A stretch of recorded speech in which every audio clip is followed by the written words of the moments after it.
More than 500,000 Americans with disabilities depend on service dogs to cope with daily life. But Wisconsin lawmakers say some of those pet owners, well, they're simply taking advantage.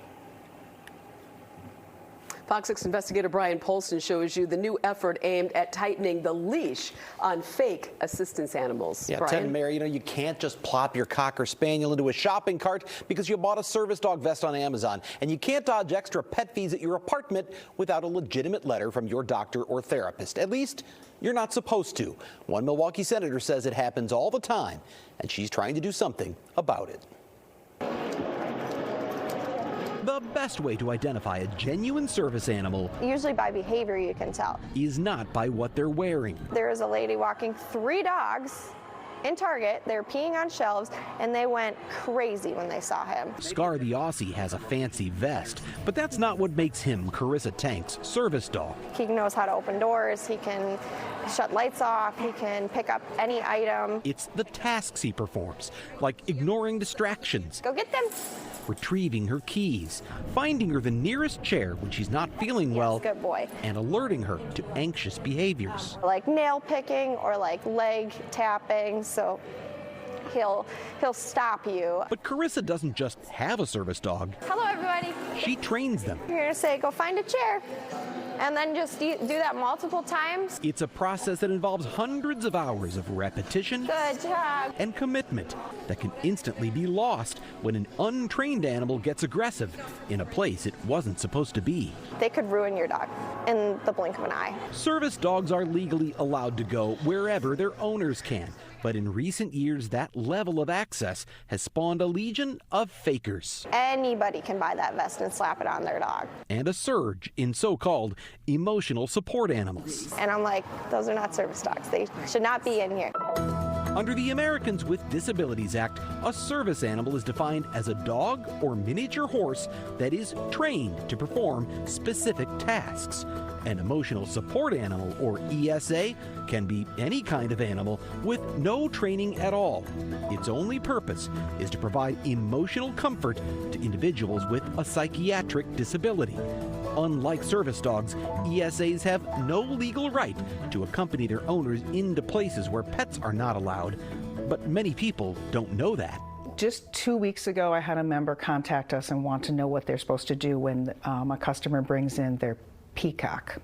Susan Quam is executive director of the Wisconsin Restaurant Association. It is a public health risk, yes. She says their hands are tied by federal restrictions that limit what they can ask. Is this a service animal for a disability, and what tasks has this animal been trained to provide? Hannah Balder is an attorney for Disability Rights Wisconsin. It is really airtight that those are the only 2 questions that a person can be asked. Quam says many businesses are afraid to ask anything for fear of prompting a lawsuit or, worse yet, a viral social media post. They do feel powerless because they're kind of in a rock and a hard place. Across the country, stories abound of conflicts over emotional support chickens, alligators, alpacas, and snakes. To prove a point, the FOX 6 investigators took an emotional support goat inside the Milwaukee Art Museum, the public market, a movie theater, and more. That was 9 years ago.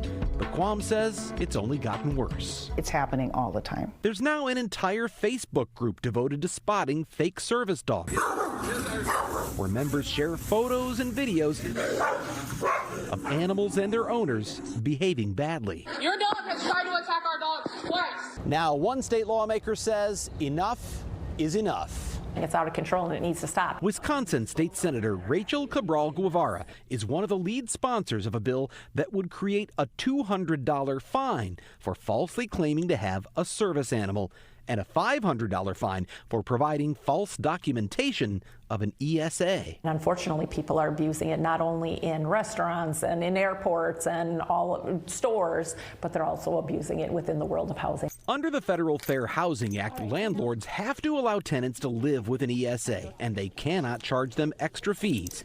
But the senator's bill would require healthcare providers who prescribe an ESA to have a minimum of a 30-day provider-patient relationship. Is it truly that you have a medical issue that you truly need assistance with, or are we abusing the system and then getting a reduction in rent? The legislation is supported by housing associations, campgrounds, grocers, hotels, taverns, and restaurants.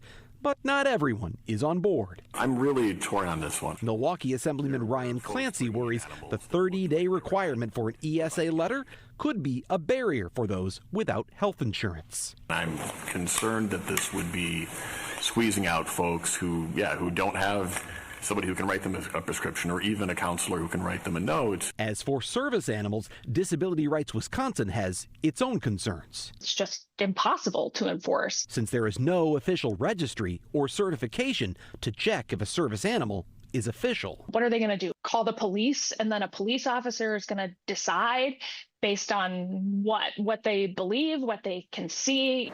Walk around them. Still, with all of her investment on the line, Tank likes the bill. I think it's a great idea to at least do something. What we are asking for is some deterrence. And Quam says what matters most is not enforcement, but the message it sends. And in the end, it comes down to what does your conscience tell you, right? The fake service animal bill passed the state Senate this week, but it was far from a unanimous vote. Next, it heads to Governor Evers. So, Brian, there are service animals, emotional support animals, right? A variety of different laws, that apply here. So, explain. It's just a complicated situation. It's a complicated subject. It's a confusing one when you talk about service animals, emotional support animals. We get it. So, we want you to grab your mobile phone right now. You see that QR code on your screen.